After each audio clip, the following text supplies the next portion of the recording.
strong interest in a collaborative project. These 3 comments are from Jodi's fans on Facebook. Victoria Muir said, when are we going to get a crossover Christmas short story, e.g. Time Police raiding Stranger Times HQ as they run a story on how to make a pod? Shella Reid, Max meets Vincent Bancroft. What could possibly go wrong there? And Tammy Burley said, Rosie Lee and Grace sharing ideas on how to deal with their managers. Jodi. Oh, this is a difficult one for me because although obviously you think I'm lovely, I don't actually play well with others. So I don't know, how would it work? Would you write something and send it to me? Because if I write something and send it to you and you put your pencil through it, I'm going to be quite cross about it. Yeah, no, I'm not going to do that, Jodi. I'm scared of you. Yeah.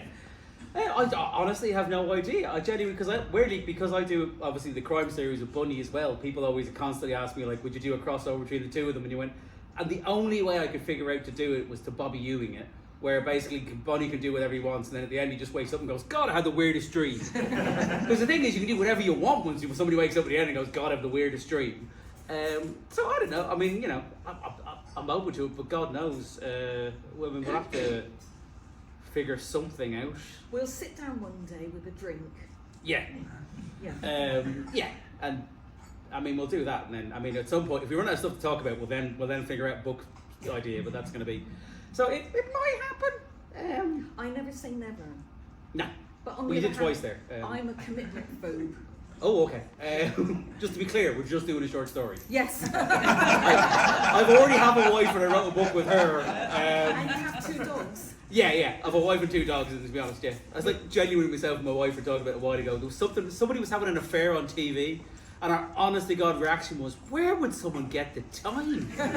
Honestly God, looking at someone having an affair and going, how fair play, who has that kind of get up and go? Well, I'll tell you something. Somebody's put something on my Facebook page with a map of Europe detailing for each country the average number of bowel movements that week.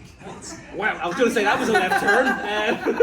The average number is 35 for the UK, and it's topped by Italy at 55 per week. And if you work it out, that's about 11 per day. Who has the time? Which was I can believe if anyone the Italians, frankly. Yeah. That may explain how their economy is going quite as well as it is. Yeah, so that arose out of your who has the time, and mine was who has the time. Yeah, I'll be honest, 5. Hang on, so the UK are having 5 a day. I mean, when you say do you mean trips to the toilet? Sorry, this has gone weird earlier. No, actual things. Actual full-on bowel. Full-on proper things. I thought someone was genuinely going to putting their hand up for a question. It was like, I mean, we should have really pointed out where the toilets are, because statistically one of you already needs it now. I don't know. I mean, I know it's. I don't know if that's. I think I'm going to have to rein this in now and come on with another question. Okay, great. So forget the bowel movements. Yeah. I mean, I don't think they will. I think that's everything. Most of this crowd for the next hour will just be thinking about that statistic. But keep going. Okay. So this one's for you, Keith. And Sarah Helen Pennington asks, how on earth did you think of the Edgar Allan Poe short story? I made the mistake of first reading it in public, and my delighted reactions were causing some very funny looks. Oh, well, it doesn't know what basically is. We did a Tales from the Stranger Time, which was a collection of some of the short stories I've done for the podcast that I started doing in 2020, because there was nothing else to be doing in 2020, basically. I can't cook, I can't make banana bread, so I ended up doing short stories instead. So I came up, weirdly, the reason actually, because like, what I love about it, people go, oh, you've done an Edgar Allan Poe thing, oh, it's kind of very literary and stuff. I'm like, yeah, I'm big into the literature and all that stuff, me, very clever. But basically, we saw a live reading of it with a band in America. We did this we were just walking around Los Angeles, myself and the wife, and we literally came across this old school theatre, and there was a show on that night, and it was kind of like this local drama thing where they had people doing and they had a band, and they sort of did a dramatic reading of it, because I think the Raid was kind of really massively popular in America, like obviously Edgar Allan Poe, and I'd sort of heard of it over here, but I'd never done anything before. And to be honest, the reason I came up with the idea was, I thought I can make people think I'm a lot cleverer than I am if I do this. Because ultimately it was just taking a couple of birds that were previous characters in my book, and one of them was just a little Welsh guy who I remember the instruction we gave to Brennan, the narrator, was just think of the bird as like a one bird football crowd who's basically chanting everything at people when he's talking. So weirdly that sort of worked where this little bird just keeps repeating stuff again. So it was basically, it was a way of making people think I was cleverer than I am, to be honest. And a couple of people fell for it, so I was delighted. Sounds like a good reason. She obviously likes to ask questions, Sarah Helen Pennington, because she has one for you, Jodi. Did you already know Markham's true background when she had him giving advice to Alfred the Great? There may be spoilers, by the way. I can answer that by saying no. I didn't, but you're going to want more from me, aren't you? Yes, just a tiny bit. No, I didn't. I always knew Markham was something, but I put it off from book to book to book because, and it got to the stage where I really had to think about who and what he was, and it had to be something fairly special because I built it up quite inadvertently. And I had the idea, and I rang my then editor and said, "What do you think?" And she said, "Oh no, you can't possibly do that, that's dreadful." So I wrote another couple of books, but the idea never went away. The writing did. I wrote some of it down, and it's the famous, some of you have heard this, the famous 20,000 words that I lost. I've no idea where they went. And I had to rewrite it all again, and I rewrote it slightly differently, and I think slightly better. And then my editor left, and I moved around, and I changed publisher, and I revived the idea, and my now editor was thrilled to bits with it, so off I went. And very well it worked out. I think I know the answer from Jodi, but Laura Hamilton asks, have you ever acted out a scene to help with the writing process? I think you get your family involved sometimes. I've had my brother enveloped in a swathe of material, and I made him run across the floor in my mother's flat.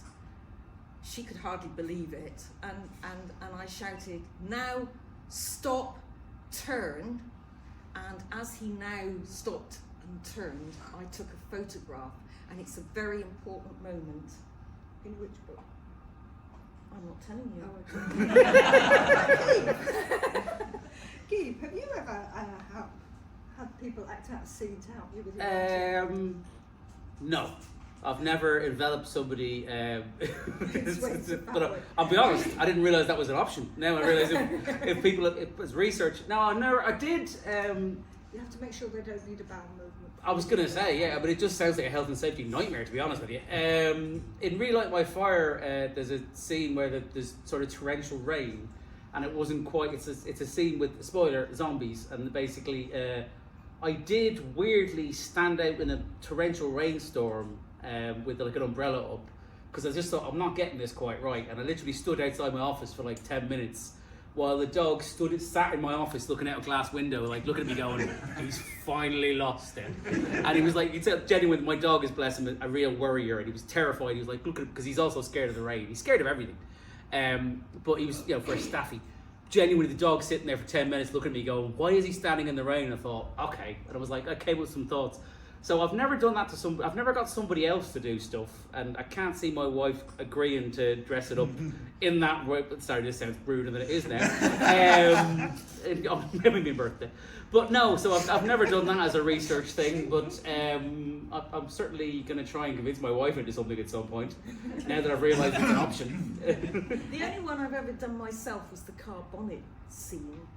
And I was living in Turkey at the time, and I was going around just gently, car bonnets, no spoilers, and I set off any number of car alarms, and I had to run away pretty quickly. Is this why you no longer live in Turkey? Is this? Yes.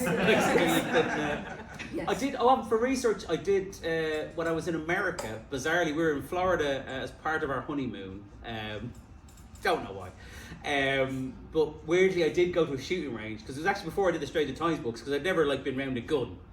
And this is the weirdest thing in research I've ever had, because like basically you can do a shooting range where you can shoot actual guns and stuff, which is in itself bizarre, but it's Florida, so you can do whatever you want basically. But what was really weird was I was in there and I was like doing the gun, and the guy was like, Elaine was just watching me, but like the guy at one point went, "Are the rest of them coming? Like, where's everyone else?" And I was like, "Oh, there's just us." I said, "Oh, okay."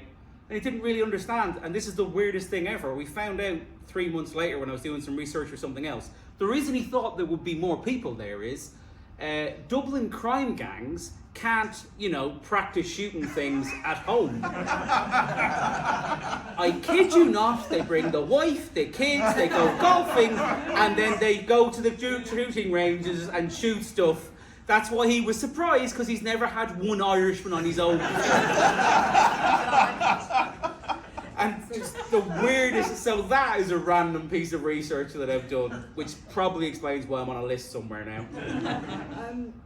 Sam Hughes, and I think other people will agree with his question, say, is there a chance that your publishers could liaise with each other and not bring your 2 new books out on the same day, the 9th of October? Because Sam's in a real quandary as to which to read first. So do you think we can talk to your publishers and make sure they don't do that? I mean, good luck getting publishers to agree to stuff.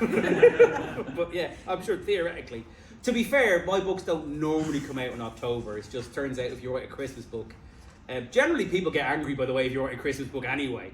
Like, you have to start telling people about it a few months ago, and then people just randomly commenting on Facebook posts going, "Oh, it's not even Halloween yet," and you go, "Yeah, I know, but there's still a book has to come out at some point. They can't all come out on Christmas Day." But yeah. Although Jodi does have a book come out on Christmas Well, Day, I was setting that which up as is the weirdest thing we ever came up with, wasn't it? Yeah. Your Christmas short story, which has become a much loved Christmas tradition now, and that was just a random thing that we said. Well, no one publishes books on Christmas Day. Well, we left it too late, didn't we? I think I asked you to write it the week before. Something like that, And, yes. So we So said, oh, did no you- one publishes on But Christmas now- Day, let's do that. My editor rings me and says, "What are your thoughts for the next Christmas story?" This is the one at the end of 26. And the 25 one is still on my desk waiting for me to edit it. That's how far ahead you have to plan. Yeah. Wow, I As didn't know I that. I don't now know that. No. No wonder they get so annoyed at me. No, I didn't. Bizarrely, with the, did you do some market research and discover that your fan base got sick of their family by about 3 o'clock on a Christmas Day, and this turned out to be the perfect? No, but I proudly boast that I have been responsible for more ruined Christmas dinners than any other author. And a lovely lady wrote to me and said, "Thank you for saving my Christmas. I fed the kids, I fed the relatives, I fed everybody, and then I threw the remote at my husband and a tin of Quality Street at the kids and rushed upstairs to listen to the Christmas story." And isn't that lovely? I'm thrilled about that. Yeah. It's a murder mystery this year, isn't it? It is, yes. And I've just sent the cover back approved, and my comments were, "More blood, more blood, more blood." Kate O'Shea, can you ask Jodi if St Mary's are ever going to get good at their jobs? They're like the slow horses of the history world. Nobody would employ them. A bit harsh. Very harsh. I was going to say. Do we have her address? They're marvellous at their jobs in a kind of chaotic way. The thing is, they always get more or less where they wanted to be. It's the journey that's so interesting, and that's the whole point of the book. It's the journey that's interesting. If you read romance novels, you know that the hero and the heroine are going to get together. It's how they get together that makes the book. No, they're never going to be super efficient. It would be very boring, wouldn't it? It would, yes. Yeah, so the answer to that one is no. No. And to be fair, that's the thing that I always get annoyed with. It's more in crime books. You know, I'm always slagging off the thing where they always have the. I think they've stopped doing it a bit more than they used. But remember, crime books always have the book with the twistiest twist you'll ever see coming. Oh, it's so twisty. And it's like, oh, M. Night Shyamalan. They always loved putting that on the front of crime books. And I always found that just fairly tedious, because almost all the time, if you're just trying to push a twist at people, then it just feels like people are just reading to figure out what the twist is going to be, and it just feels well, I always think, especially with my books, it's like enjoying the journey, like you said, it's enjoying the journey. Yes. I mean, if the Stranger Times people had a wonderful office where everything worked and they all got on and they kept to their schedules and the printing press never went down and they weren't invaded by supernatural beings, how dull would that be? Yeah, exactly. Weirdly, this is also my point about, because I keep getting asked about AI and people always say about can AI write books and stuff, and I always think, probably quite arrogantly, but certainly with comedy and stuff, I always think I genuinely don't think it's as easy as people think it is, because I think comedy is based on stuff going wrong in the right way. And it's really hard to teach a computer how to mess up.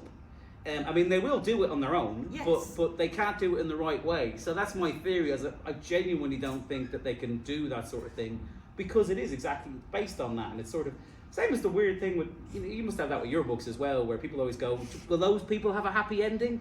Like someone was asking me about one of my characters the weekend, and was honestly going, I really hope he does. I have no idea, and it's because I don't think I'm in charge of it. I think just my brain, just sort of what happens, And there is the therapeutic moment when you have a really good cull and your characters go off in all directions and never come back again. I love doing that. We've noticed. Yeah. Right, both of your books, Out of Time and Ring the Bells, balance darker themes with humour. How do you find the right mix of comedy and tension in your storytelling? I don't know. I honestly don't know. It's not something I set out to do deliberately. I just write and something funny happens, and then I think, now I need to give my readers a bit of a shock, so I give my readers a bit of a shock. I hope you're grateful. And then I think it's getting a bit dark. Something light should happen, because life is like that. Yeah. You can be having a party and everything's fabulous and you've taken all your exams and everything's wonderful and your whole life is ahead of you, and then somebody sticks their head round the door and says the dog's died or something, and you're straight back down again. And that is life, and that's what I try to reproduce in my books. Having said that, don't have a dog die in your books. People will hate you for that. Oh, Don't no. You can kill human beings left, right, and centre, but Horribly. God forbid. Yeah. No animals are going to die in my books. I got a really weird review. I think it was on Amazon. No, it was Audible in the States, where some woman said The Stranger Times, the first book, features animal cruelty, and and we actually figured out at one point that the only thing they could either this woman considered a werewolf being in it at all was animal cruelty to the poor werewolf, or else there's at one point where somebody magically picks up a rat, and then that was the closest thing we could find. And the amazing thing was, at the time, somebody's torturing an estate agent, and they just hold the rat up in front of it just to help with the torture of the estate agent. And this woman had no problem with that whatsoever, but just a rat being slightly inconvenienced was apparently absolutely, ruined this woman's life in one day, as far as I could see, judging by the review. But yeah, just the mix of, comedy, as you said, exactly what you said, it is that sort of mix of, you do, and to be honest, my even less satisfying answer I give when people ask how do you write comedy is like, I do, it's just the way my brain goes. Like, to be honest, it really is less thinking about it than you think. And it's sort of, I can remember one of my friends describing it very well about being a stand-up comic, and there were people going, how do you, become a stand-up, how do you teach yourself that? I said, no, the problem is you can't have any other job, so you end up being a stand-up comedian. I remember a friend of mine was talking about trying to get a proper job after being a stand-up comedian for 15 years, and we 100% reckon people would much rather hire somebody who went to prison for murder and got out. If you had a choice between that person and somebody who'd been a comedian for 15 years, you'd taken the convicted killer. Because you think, well, they've turned their lights around. Well, this person, they're probably going to mess around with stuff. They'll be doing wacky things with stuff. You can't trust them. Whereas the convicted killer, well, at least they've shown they can organise something. Not well enough not to get caught, but yeah. So yeah, it's just a thing that happens, I think, comedy and writing. Yes, it just, I don't do anything, it just happens. I don't take any credit for the books anyway, because the words just fall out of my pen on their own. As your agent, she's going, don't say that to people, I've got to negotiate a deal. I've got a huge long list of things I'm not supposed to say. Yeah, I might at one point say, I would happily write these books for free, just so you can hear the little noise of my agent in the back going, oh! Mine says, don't mention the voices in your head. Never mention the voices in your head. Jodi, Out of of Yes. Time features dinosaurs running wild in Wales. Yes. What inspired you to unleash prehistory on the Time Police? And did you research actual Welsh landscapes for the setting? Yes, I did. But I'm from Gloucester, so I'm pretty close to Wales anyway, so I'm fairly familiar with it, and it's a lovely place. It's really nice.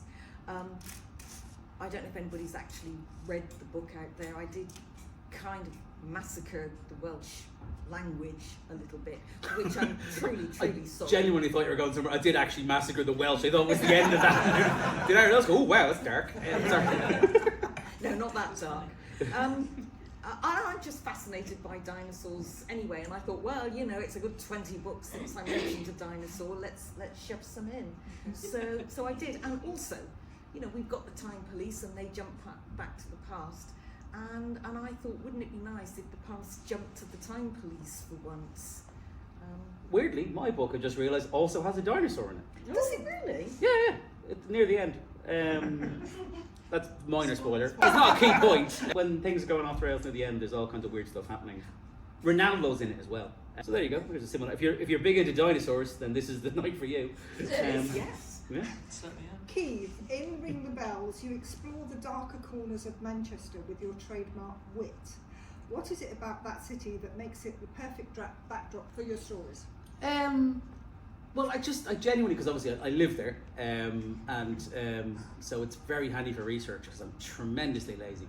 But no, it's Manchester has a very distinct vibe to it, and which I always enjoy. I mean, Manchester reminds me of the Dublin I grew up in, and so that's a large part of it. And it has a kind of very distinct vibe. It has a chip in its shoulder and stuff. And it's a place where weird stuff happens, genuinely in sort of real life. Like we were doing, at the weekend we did events up there where we did a walking tour of the various places from the Stranger Times. It was just wonderfully weird. We had the Tory party conference beside the venue. Pretty sure we had a bigger crowd than they did. But yeah, so it's kind of has a nice vibe to it where there are wonderfully weird things that happen in Manchester. It has got a great pub that's converted previously a public toilets, just sort of wonderful weird little things like that, so you can kind of build on top of strange stuff that happens there. So it just sort of has the vibe, and I liked Manchester, and the reason I wrote the Stranger Times there was because people always asked me, because I lived there, that I'd never written anything there, and it was weird because in my head I was going, yeah, I haven't, and then when this came up it just sort of fit it perfectly, and it just sort of blended well together, the two of them. Yeah. I remember you saying you walked past the particular building that you thought, right, that's Stranger Times office. Oh yeah, that was where the walking tour started. Yeah, you know that you must have got. You know that question people always ask about, if you ever could change anything in any of your books, what would you change? And we always go, I wouldn't change anything. I now have an answer for that, which is, yeah, I'd have put the Stranger Times offices closer to the centre of Manchester, because there's a bit of a gap in the walking tour, which really was quite dead. By the third walking tour, I was deliberately making stuff up, like clearly that building there's going to be a stone dinosaur on the next. That was like random stuff, just to fill in a little bit. So yeah, that's what I'd do. I'd make it slightly closer to the centre of Manchester for the next walking tour, or the next tour we're just going to use a bus. I think that's probably the solution. Do you have a favourite character to write, or one who constantly surprises you on the page? Both of you. Yes. Next question. Yeah, and it's changed over the years.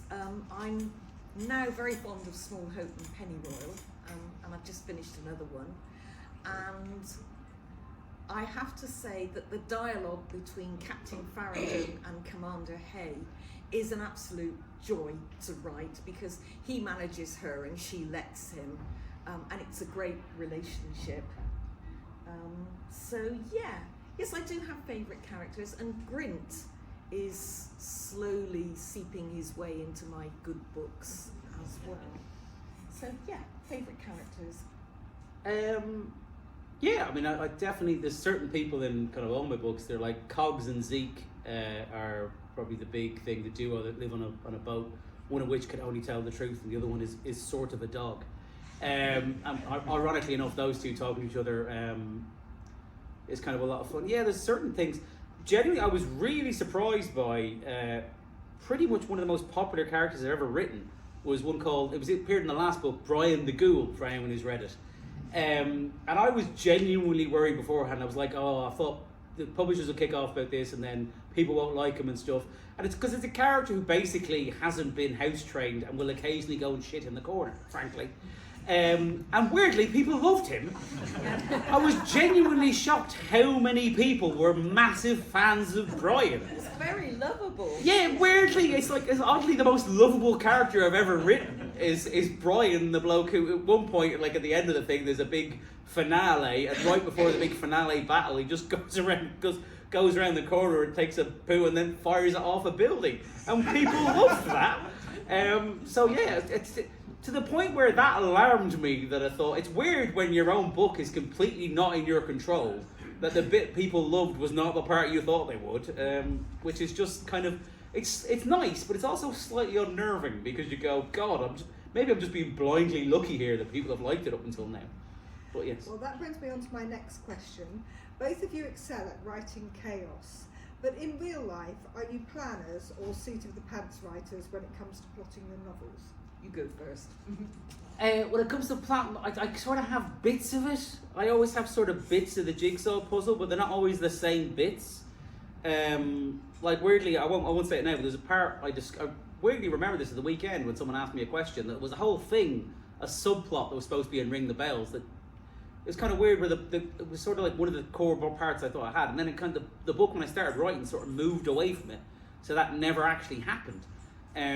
So yeah, I always have kind of bits and pieces of it, but like sometimes, most of the time I have the ending and then various different things. So kind of when I have the first few chapters is when I start writing. What happens then is, while I'm writing then, my brain is running ahead trying to figure out what happened next, and hopefully it's got there by the time I get there. So yeah, I kind of have a sort of half seat your pants, half planner thing. Basically, what he said. I like the ending. I like to know where I'm going, because then all I've got to do is work out how to get there.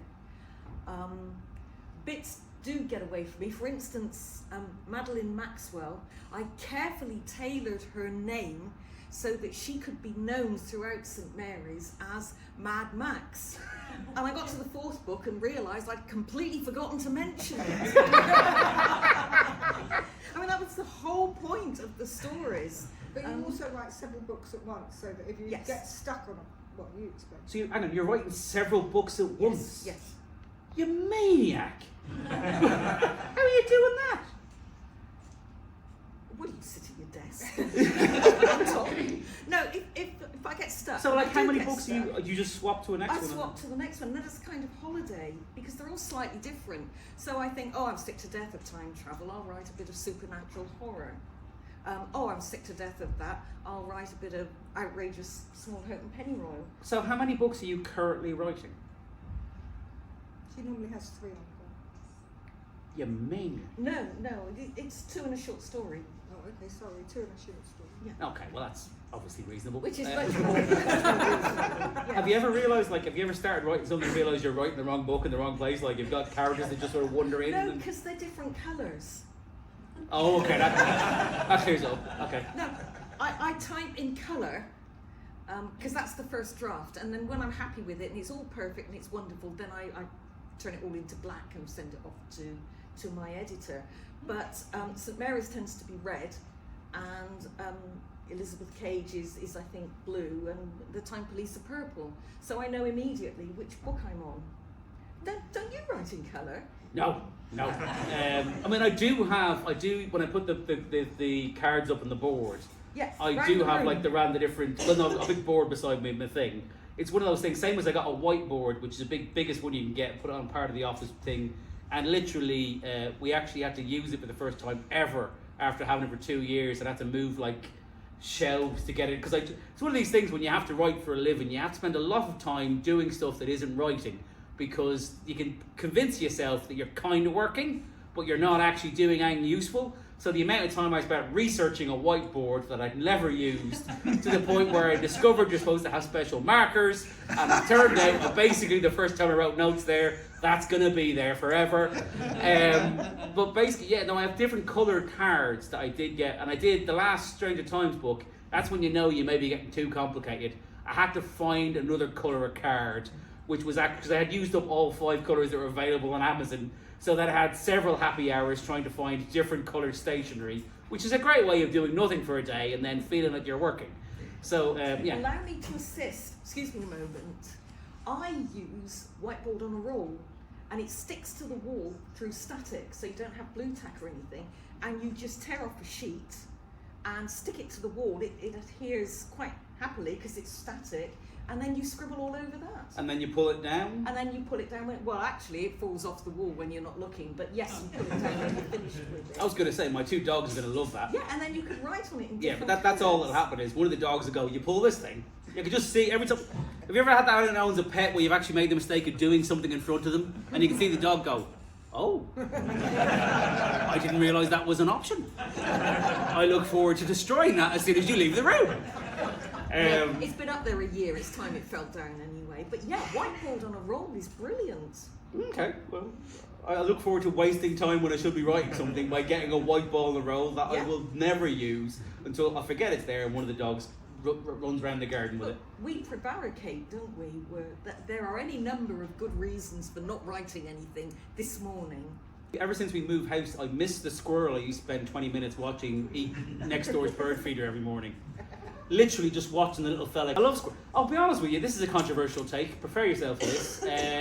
I think bird feeders are wasted on birds. Squirrels are way more entertaining. Why on earth people get annoyed about squirrels eating their bird feeder, I'll never understand. Squirrels are way better than birds. There you go. I will not be taking any questions.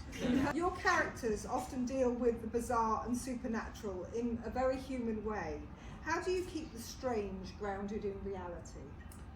God, that's a good question. I mean, reality is overstated. I mean, I'm not grounded in reality, so I can't imagine much of what I write is. So yeah, I mean, I think the kind of the trick with all this sort of stuff is, weirdly, what I do when I write books, and someone pointed this out to me, and I never know, but you know that, have you ever like reading a book, or like every zombie film, they always someone go, yeah, they're like coming towards us in this sort of weird shambling, and some of them has to, and then every time one of them has to come up with the word, it's almost like I'm going to call them zombies just as a random word, where I never understood what they go, whereas in my books, everything that exists, basically films, all that sort of stuff, that all exists. So every time something happens, like a weird thing, someone goes, this is like that film. Which I just find is a refreshing way of doing it. So weirdly, I like having that because that kind of oddly grounds it. Where in my version of like The Stranger Times, all the stuff that happens in the world is kind of anything that's like appeared in films and stuff. In my world, like for example, vampires are basically an allegory for the founders who were like actually not vampires. But then in This Charming Man, I come up with the idea that the vampires are created as an allegory for these people who are basically living off everybody else and be immortal and stuff. And then I came up with the idea, the thing that would annoy them most is a supernatural entity, without giving too much away, creates actual vampires. And they're livid because they're sort of embarrassing thing for them. So I kind of grab stuff like that, but I like having sort of real life, but in there. But as long as it doesn't become inconvenient. If not, I'll just get rid of reality because it's overrated mostly. It mostly is. What is the oddest or funniest piece of reader feedback you have ever received about your books? I got a review. I didn't know whether to laugh or cry.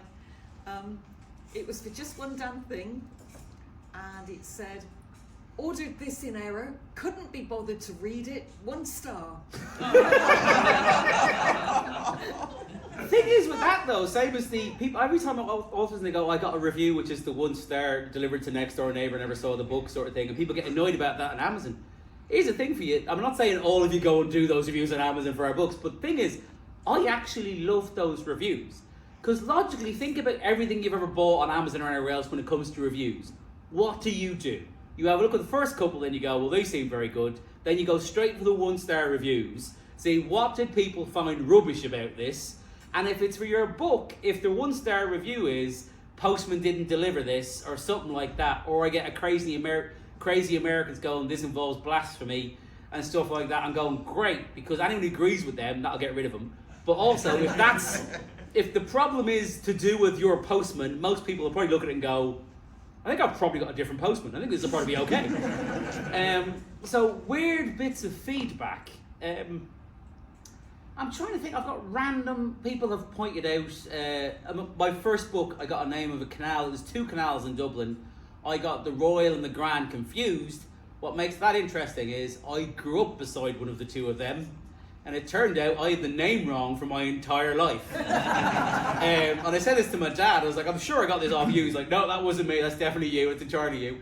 So no, random. I mean, I don't really get annoyed by reviews and stuff, because I said I used to be a stand-up comedian, so it's kind of hard to get upset by somebody being nasty in a review, because unless you've had a review where somebody's pounding on the door of the toilet cubicle you're hiding in, telling you how terrible they think you were in the 20 minutes you just spent up on stage, someone getting upset with you on Amazon is kind of hard to take that seriously.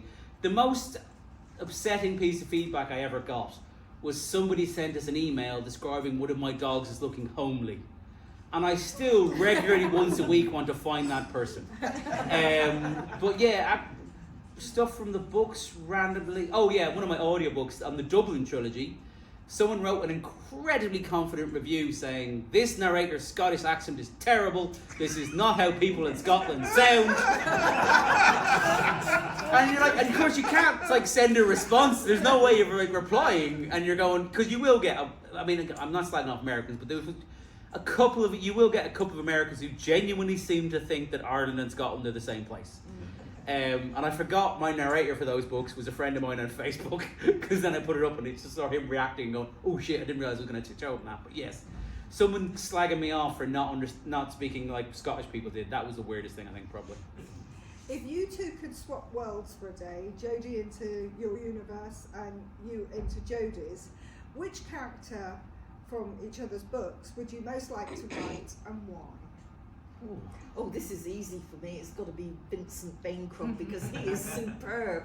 He is absolutely marvellous. Any bloke who can run around with a blunderbuss full of rancid mayonnaise has got my vote every time. Genuinely forgot that. God, I don't know. I mean, yeah, that's put you on the spot. Yeah, because I just have a hard time thinking. It's like I got asked about Terry Pratchett's world as well. I was like, going, I don't know. It just feels very rude to be in somebody else's world. I mean, Max would probably be. Yeah, I mean, I think I'd just like to take one of the pods and go for anywhere. I don't mind who it is. I just want to take a pod and go back into various points in history. Where would you go? Ooh, well now you're asking. Genuinely, I did write weirdly in the next MCM Investigations, which is kind of the Bunny books without Bunny. Weirdly, the one I've written oddly the first time ever in my entire career. I've written a historical chapter where basically it's evolved about the day the Book of Kells, which is Ireland's greatest treasure, as you were, they literally finished. It's a version of the Bible that was sort of engraved with all these things, and I wrote a historical thing, which is 3 monks on the day one of them finishes it, and it was weirdly, despite that happening several hundred years beforehand, I found while I was doing the research that they moved, the Book of Kells isn't in Kells, it's in Dublin, because Oliver Cromwell came over to Ireland, and while he's a big fan, people are a big fan of Oliver Cromwell over here, for any non-Irish people Irish people already know this, he is not popular in Ireland because he basically he sort of went and got ever so slightly genocidal in Ireland. It's like, do you remember when he was like one of the top 10 British people? That was a really awkward moment for lots of Irish people going, yeah, and then even on the programme they went, yes, he did have some less than savoury moments in Ireland. You go, yeah, he burned down Kilkenny if I remember correctly. We've all been there. It's not great, but it's still better than burning down. So I actually wrote, oddly, this monk who can see the future randomly constantly talking about Oliver Cromwell. It's better than it making it sound. It sounds dreadful now, but yeah, weirdly that. So I'd probably go back to Oliver Cromwell times just to, have a word. But yeah, outside of that, I'm not sure. Yeah, I've always had it in for Oliver Cromwell as well. I always take the point of view that he was so rubbish, they invited the king back, and nobody's ever trusted Parliament to rule on their own without a monarch since. And when it's the British royal family you still want there, that's a worrying... that doesn't say much for Oliver, does it? Yeah. By the way, the Book of Kells very overrated. Don't go for it. I've gone there twice as tourism thing. It was every time I say to every Irish, because I've written a book where someone steals the Book of Kells, every Irish person I've said it to have all had the same reaction to that. Oh, we went there on a school trip once, it was dreadful. It was the school trip you get if you basically, your teacher thinks you've been a load of little shits all year. Everyone else gets the zoo. If you got the Book of Kells, it's because they hate you. Excellent. So this is my final question, so I'm hoping you've got plenty coming up from the audience. Finally, both of you have fiercely loyal fan bases. What do you think it is about your writing, whether it's time travel chaos or supernatural noir, that keeps readers coming back for more? I mean, I will say sort of, because I kind of obviously started off doing crime, and it's sort of the mix of, I hate calling it comedy crime because it always sounds like, as I always say, I hate the phrase comedy crime because it sounds like three clowns with a ladder trying to break into a whoopee cushion factory that they're inexplicably bad at carrying, sort of thing. But the reason, oddly, I think my books resonate with people so much was publishing had this idea that comedy and crime didn't go together. So I couldn't get a publishing deal. We published them ourselves. That worked out pretty well. We sold, I think, quite a lot.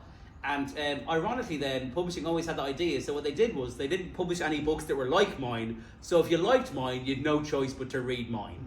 Now, obviously, there are a few now authors in that area. But weirdly, there was that kind of thing. And I guess it's just, I think people...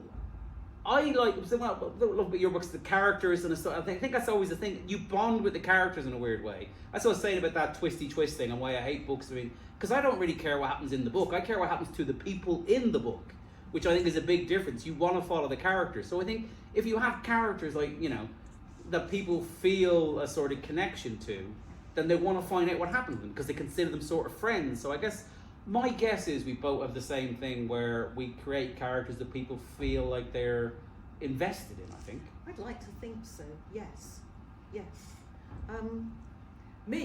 I'm constantly surprised by the whole thing, quite honestly. If Amazon got hold of me tomorrow and said, we're sorry, it's all been a terrible mistake, you've got some other authors' reviews, I would be very upset, but not particularly surprised. Have you ever had another author's review? Because I've had one on Amazon that was for a book that sounded amazing, but was not the one I'd written. But this is my first book came out, and it was the 9th review I got on Amazon. It was 5 stars. It's still up there somewhere. And I was like, oh, this is clearly not my book, but my God, this guy loved it, so I'm going to keep it. There was a book about St. Mary's and Jehovah's Witnesses, and it was called A Second Chance. And it inextricably, on Amazon, got entangled with my book. So it was my jacket cover, my description of the story and the blurb, and the reviews were for this woman who'd written a history of St. Mary's in relation to Jehovah's Witnesses. And I'm remembering some of the things that happened in A Second Chance. If Jehovah's Witnesses actually went ahead and ordered A Second Chance, some of them had a horrible shot. These things. There's a Jehovah's Witness in. Was it Jodi World or was it Discworld where we shared a hotel? I think it was Jodi World. No, Discworld. Where there was. We've never shared a hotel. Yeah, no, I meant the general hotel. I wasn't suggesting. Sorry. I mean, it's good to know you've forgotten already. But no, there was the Discworld convention, which is obviously Terry Pratchett's, and then there was a Jehovah's Witnesses. Remember that? Was that the first time we did? They were the other half of the hotel. Oh God, yeah. And yeah, they had the sort of weird thing with this literally people walking around as witches, and the Jehovah's Witnesses are not big fans of that. It was also, that was the one where I went as the Hogfather in fancy dress. You did? And and then literally, bear in mind that's in the middle of the summer, I was basically dressed as Santa Claus with a load of sausages around my neck and a weird pig thing. And I had to go to the toilets. There was an Indian wedding in the other function room, and I'm there with two Indian, like all the two kids from the thing, just looking up at me. I'm like, yeah, it's a. I don't want to explain it. I don't want to be the weird man talking to two kids he doesn't know in the toilets, lads. You got entangled in the Indian wedding with all those sausages around your neck. Yeah. I mean, the sausages, to be honest, at that point were one of the least problems in this situation. It was very weird, where it was just sort of. I wore a simple but stylish outfit and looked lovely. Yes. Well, because I got told everyone was doing it. That class thing where everyone's doing it, and then you turn up, because like I was also told everyone was doing a speech, and I went, "Have you got your speech ready?" He's like, "I'm not doing a speech." I was like, "Ah, crap! I've been completely sold everything." Speech? Yeah, you were there for it. That's how well it went. Do you remember at dinner? Oh, I'd have a glass of wine. Oh well, there we go. To be fair, you did heckle. So, can we have some questions from the audience, please? Who has a question? Excellent. Jodi, I'm a retired teacher and I read your books and absolutely loved them in terms of the history, the content of them. And I kept thinking it'd be absolutely fabulous if we had the whole timeline with what story, where in a little potted history of each of the bits from your book. So that when I revisit the book, I said, right, this bit, which book is it in? That'd be absolutely fabulous to see. And it would actually engage a lot of the kids into your books as well, because they see. Well, you could do one for yourself, actually.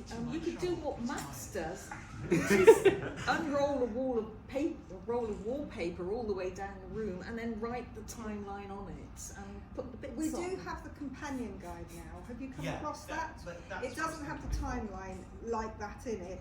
It's noted. I'll see if I can do it, Perfect, but thank you. it sounds quite. But your characters are absolutely Thank you. fabulous. Thank you And then very I much. came across this man. His characters are just as funny. And they've got no history whatsoever except some bit about the biblical cows, which is very inaccurate. So I've loved reading all of them. Thank I'd love you. to see some more Marys, please. You're just writing. She's probably writing one now, eh? Yeah. To one of the 60. There's a St Mary's Christmas story coming out, and Spoiler alert, at Christmas. And I'm just about to start the next one, which is tentatively entitled, well, that could have gone better. Okay. Any more questions, please? Hi. Yeah. My favourite short stories are Dog's Life, and I just wondered if that was based on personal experience at the vet.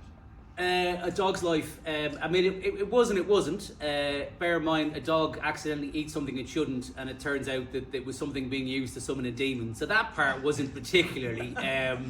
But yes, there was. I've had to run my dog to the thing a couple of times because he ate an entire thing of Domino's cookies. So I did have the experience of the other time we had a dog get ill on Christmas. If you ever want to see, like you can go and watch like the stock exchange and they're all making the deals and stuff. That's the second most money you can see being made live in front of you.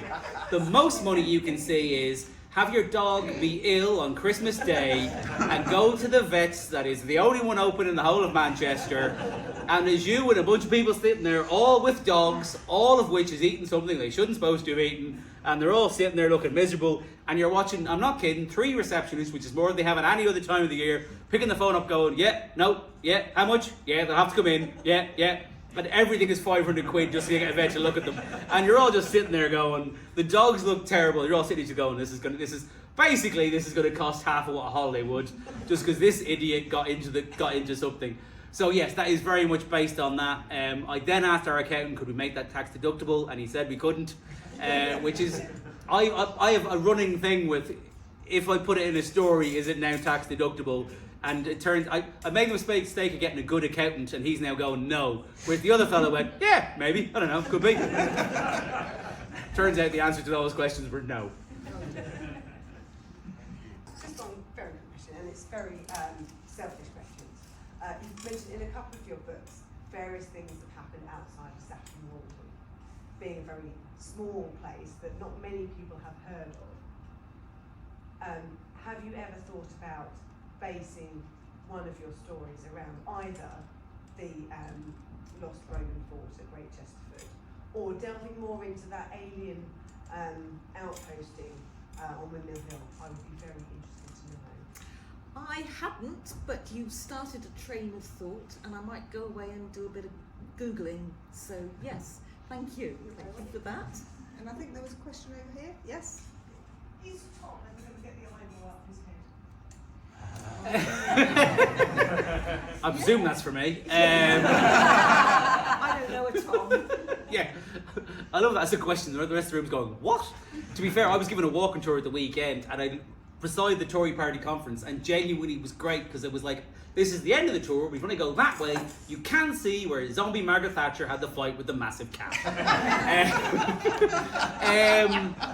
I hope it's genuinely one of those things, but I hope so. I'm pulling for him. Fingers crossed, but I have no idea. But but yeah, it probably doesn't happen in this, if I remember correctly. But yes, so but it is on the list of things people have asked about, so it will hopefully happen at some point. But who knows? I mean, it will do, but it might kill them. So swings and roundabouts. I think you would have. Sorry, that guy. Any more questions? Yes. If the opportunity came along, would you ever have any of your series adapted for television? What was that? Sorry, could you say a bit louder? Adapted for TV. If the opportunity came along, would you adapt your series for television if the studio came along? Oh, the question. Are you asking me or Queen? Oh, Oh, okay. Go first. In answer to your question, one of them is being adapted for television. One loosely based on the Dublin trilogy has finished filming now, and it's going to be out in BBC and RTE next year. But I say loosely. And then The Stranger Times we're signing up with a fantastic because they did scripts and stuff. We weirdly ended up in a situation in COVID times where there was a writer's room writing scripts for The Stranger Times based in Melbourne, which was the most and I don't mean the one in England. I mean the one in Melbourne. There was a bunch of us because it was an Australian writer and stuff. So they've done it. So now I'm doing a thing I've signed up with a wonderful Ed. Can I say who it is yet? No. Okay, I've signed up with that company. We're very keen to be working with it, based in the north of England, because I wanted someone who kind of got Manchester. So I'm going to be doing that and then working with a writer to develop stuff. But it's TV. It's all. I used to be a TV writer, and you cannot explain to people how random TV is. TV makes publishing look like it's run sensibly. But yeah. I had a couple of books out, and I've just got the news that neither have been picked up because they're too expensive. I've seen a few adaptations recently, and I didn't enjoy them very much, let me put it that way. And we have just had our murder mystery weekend, which was the awards of the BADS, which is Book Adaptation Disaster, and Calvin Cutter, who is a director who doesn't let things like truth, facts and honesty get in his way, was murdered off stage. And it was kind of the revenge of authors everywhere whose treasured books have been massacred and appear on the screen bearing no relation to the book at all. He's very famous for his wonderful portrayal of Hildegard of Bingen, who was a medieval nun who wrote wonderful music, church music, and the most noticeable thing in the film was the size of her cleavage. Have I ever told you the James Patterson story, which sums up brilliantly like books? Because basically James Patterson was at the Harrogate Festival a few years ago. He told a story, and he was asked about TV adaptations, and he said what kind of summed up the whole process for him was Along Came a Spider, the film they made out of it, which is a reasonable good film, but he was sitting at the world premiere in Hollywood, and somebody walked on thing and just started talking. His character walked on. He turned to his wife and went, "Who's that?" And she went, "Apparently it's the main character's sister." And he went, "He has a sister?" And that's James Patterson, for God's sake. So how much control do the rest of you have? But the thing is, with TV stuff, I kind of take I'm going to mention the words now that will get people angry. For Watch, that's the one Terry Pratchett fans cannot stand beyond all else. It was very badly done. But the thing you got to remember is, it hasn't stopped anybody enjoying any of the Sam Vine books, and I don't think it would ever do, because those are my favourite books ever. And just that they made a TV doesn't change it. So that they're always still there. So if it's good, brilliant. If it's bad, then you can slag it off on the internet, and we all need a hobby. But it doesn't affect your enjoyment of the books. I mean, that's my hope anyway. Yeah, I'm not as nice as you. To be fair, you haven't got you didn't get a chunk of money when they started filming. That's probably why you're on. Yeah, that's it. Yeah. I've got 2 dogs to feed. They ain't feeding themselves. Yeah, I'm a bit of a control freak. I'm not sure how I would feel about somebody taking my story and turning it into something else. Possibly even improving it. So, that... Oh. Impossible. It's... You should have all joined in when I said that. I mean, you look bad there. It just sets my teeth on edge, and now I'm coming to the end of the period when it was out for option. Yeah, I think is the phrase, and I'm quite relieved about that. Yeah. I mean, it's fun if you like a weird meeting though. TV people are brilliant. I mean, they're great. Like I remember, like the American. There was a lovely company, but the American company actually sort of got the Stranger Times first off. Genuinely, I was weirdly in bizarrely Florida again. I honestly haven't gone to Florida that much. I've only been there twice, but where did I see? And the weirdest thing about it is because they're American, they have to start the meeting with half an hour telling you how wonderful you are. And like, I mean, literally, they just kept going. I'm Irish Catholic. I'm not used to taking compliments. This woman in the first 5 minutes said more nice things to me than anyone who's related to me ever did. And I'm literally, by the end of it, I swear to God, I was nearly like in the fetal position on the floor, trying to change the subject because I did not know how to take this much compliments. And to be fair as well, it's all Americans. Most of it's not real, but they just constantly keep telling you how great you are, and they won't stop. And it's just the oddest thing ever. So that, and when I came down, when the Stranger Times one was interested by all these random different things, like I was before, I said I was a TV writer. I'd like 10 or 12 things optioned for TV. None of them got made, and I'd like struggling to get anybody to read them and stuff. Then the Stranger Times, before it even came out, a year beforehand, they brought you down for a meeting. And like, because they'd said just go down and talk to the TV people because there's interest, and I was like, how is there like the book isn't out yet? And my main question when I went down to the meeting is, I was like in some fancy thing in Soho going, how will people know about the book? And she just went, it's out there. I was like, that's not a fucking answer. What does that mean? And she just went, it's out there. I was like, what does that mean? So I was like, I don't know. As far as I literally have even less idea how TV works now. It's the only thing in the world where the more you're close to it, the less understanding you have of how it works. And it's quite terrifying, but yeah. Yeah. I have a theory actually that whichever version you see first is the one that you prefer. So if you see the film first, it is perfectly possible to prefer the film to the book. If you read the book first, I don't think the film really stands a chance because the film has to match up to preconceived ideas, and it very rarely does.